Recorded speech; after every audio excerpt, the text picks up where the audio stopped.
Hello students, welcome to the class of Pole Science of 11 Arts, and today we will start reading from article 39A.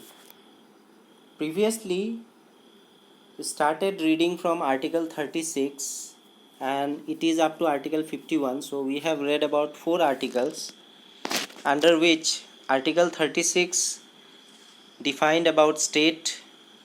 Article 37 was about the application of all these principles of the guidelines of DPSP. Then Article 38 instructed the state to secure a social order which could actually work for the promotion and welfare of the people. And lastly, we read about Article 39, which had actually given certain guidelines to the state as a whole. That means all the three tier of government in India. They instructed the state to maintain 4 things. First was equal rights to man and woman. Number 2 was about the ownership of resources. The number 3 was about equal pay for equal work, and number 4 was about the protection of children. So today we'll start from article 39A. So let us proceed then.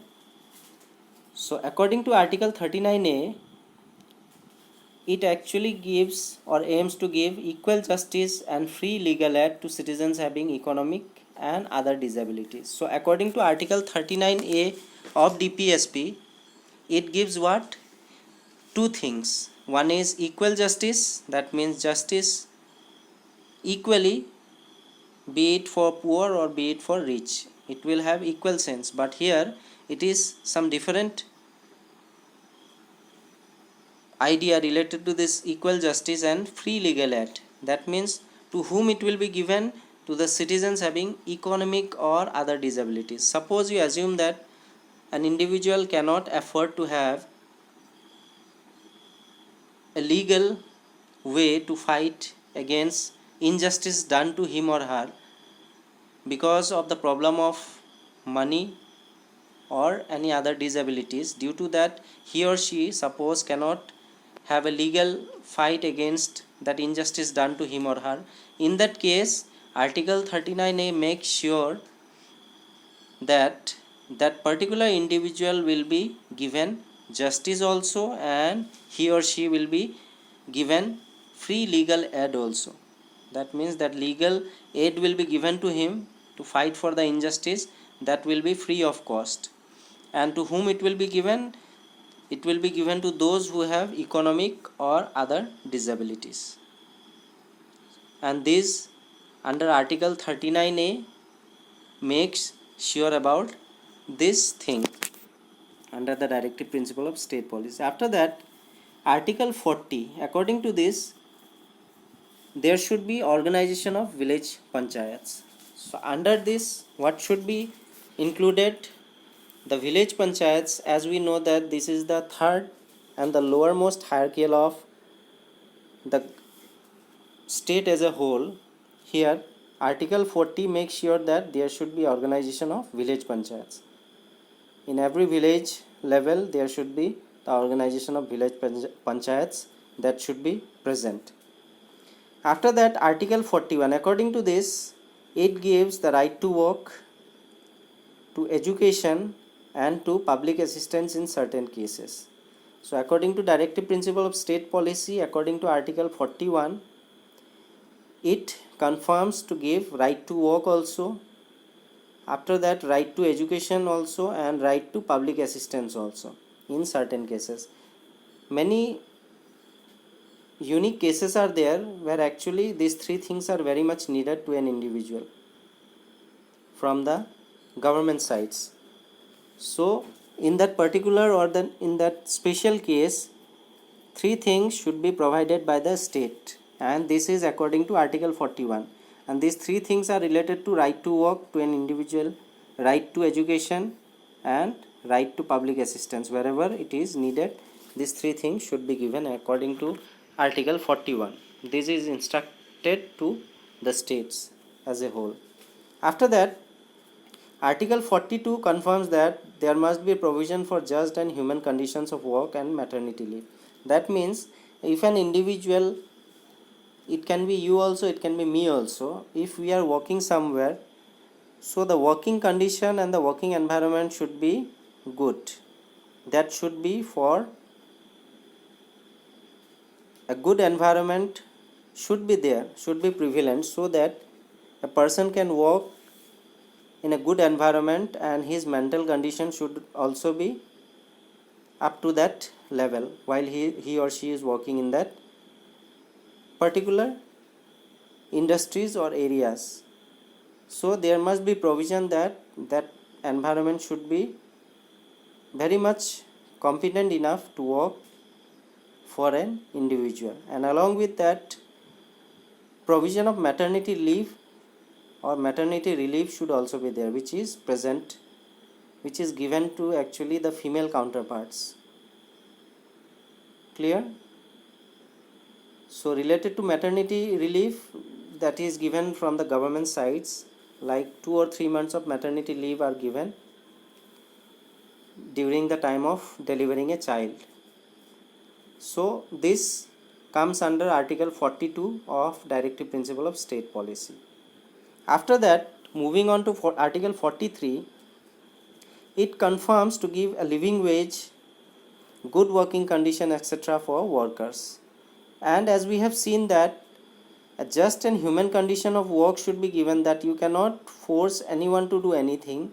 That gives a better opportunity for an individual to work under any conditions. And under Article 43, it confirms to the individual that whatever the wages are given, that is up to the standards. That means it is different for different areas. Suppose if you are working in a rural area, your wage, daily wage, can be a little less, because the expenditure in rural areas are quite less in comparison to the towns and cities or the metropolitans. Likewise, a minimum wage is set up, and after doing surveys from the government side, these minimum wages are actually put into effect, where you can see, if suppose if an individual is working in a rural area, then he or she might be given 250 per day, whereas you can see that an individual working in a town or a city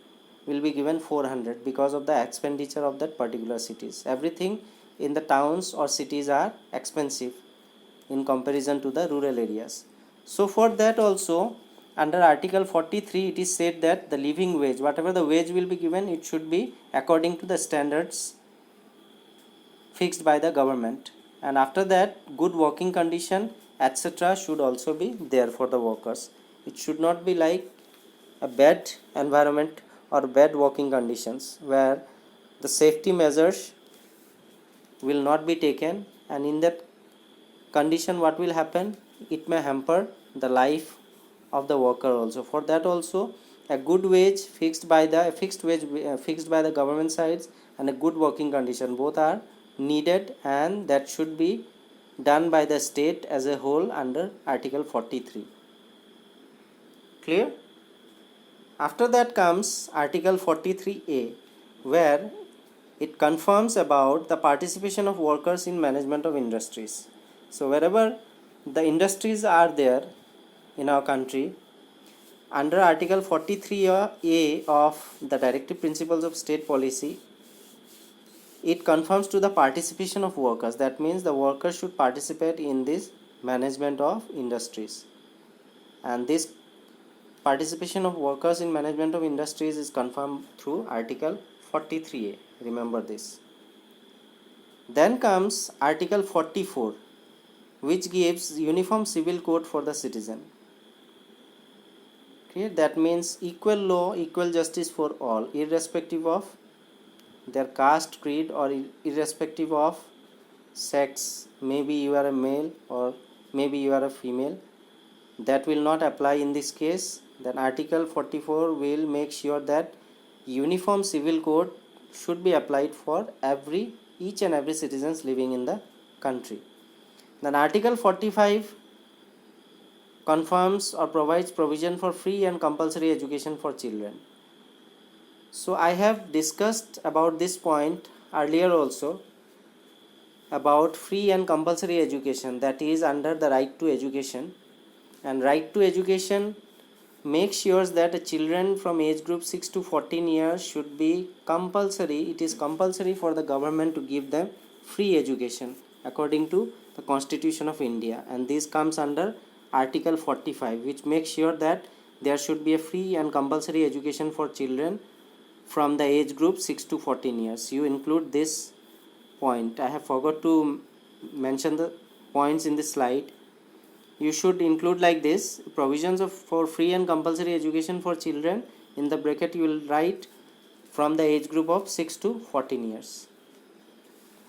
After that comes Article 46, according to which it tells about, or it directs about, the promotion of educational and economic interest of scheduled castes, scheduled tribes and other weaker sections. That means this Article 46 works for the development and welfare of the backward communities such as the scheduled castes, the scheduled tribes and the other backward classes, that is also known as OBCs, and there are very many groups, other weaker sections such as OBCs and MOBCs also. Like other backward classes stands for OBCs, and more other backward classes are also there that falls under the weaker sections. So under Article 46 it confirms that promotion of educational and economic interest, that this backward classes like the scheduled castes, scheduled tribes and the OBCs, MOBCs and the other weaker sections that are prevalent in India, they should benefit and they should be given the benefits related to the educational field as well as the economic interest. That means financially also and education wise also. This Article 46 of the Indian Constitution under Directive Principle of State Policy confirms or makes sure that it should promote educational as well as economic activities to work for the welfare and development of the people belonging to scheduled castes, scheduled tribes or the other backward classes and other weaker sections that are present in India. Clear? So with this I will wind up today's topic here only, and in today's topic we read about articles starting from 39A, then we read about 40, 41, then 42, 43 and 43A, and in the last part we read about Article 44, providing uniform civil code for the citizens, then Article 45, providing compulsory and free education for children from the age group 6 to 14 years, which comes under right to education, and lastly we read about Article 46, which works for the promotion of educational and economic interest, and for whom? For the people, for particularly people belonging to the SCs, STs and the OBCs or other weaker sections that are present in our country. So I hope that whatever the points we have read today, it is now clear to you regarding the articles of the Directive Principle of State Policy. With this I will wind up today's topic. Thank you.